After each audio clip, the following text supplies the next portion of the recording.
D'ici fin mars 2021, le ministre de Mines de la province de Lualaba va procéder à la mise en œuvre des sanctions prévues par la loi minière contre les entreprises du secteur minier pour le non-respect des dispositions relatives à la réalisation du cahier de charges. C'était lors de la cérémonie de signature du cahier de charges entre la société Comus et les communautés environnantes. Dans le but de redorer son image longtemps ternée suite aux multiples plaintes et réclamations des communautés locales, la société compagnie minière de Moussonoy Global SAS, Comus en sigle, a accepté de signer le cahier de charges contenant les contrats socio-économiques du développement durable avec ces communautés environnantes. Cette grande cérémonie a eu lieu à Bush Camp, situé au quartier Golf à Kolwezi. Témoin de l'événement, Jean-Marie Tizaïnga Sanama, ministre provincial de Mines, qui dans son allocution a salué le geste de la société Comus pour avoir montré à ce jour sa volonté de se conformer au nouveau code minier. C'est ici pour nous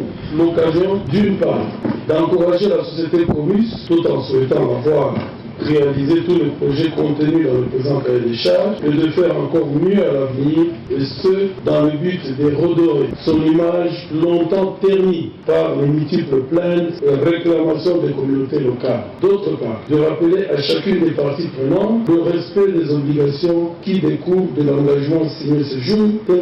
tel que prévu par l'annexe 17 du règlement minier. Ces cahiers de charges portent sur un montant de 4,4 millions de dollars américains affectés au secteur de Luilou, dans le territoire de Moutiatia et à la commune de Dilala, pour un projet de réaliser les infrastructures de l'éducation, de la santé, d'économie, d'agriculture, de pêche et élevage et tant d'autres pour une période de 5 ans. En tant que ministre ayant en charge les mines dans la province du Lualaba, Jean-Marie Tizaïnga a saisi de cette occasion pour se féliciter d'un bon bilan sur l'évolution du respect des dispositions légales relatives à la signature de cahiers des charges entre les entreprises minières et les communautés locales dans sa province. De 17 entreprises minières inscrites dans ce processus, 12 ont déjà signé ce contrat de développement socio-économique avec leur communauté. Ainsi, la signature qui intervient ce jour porte le nombre total à 13.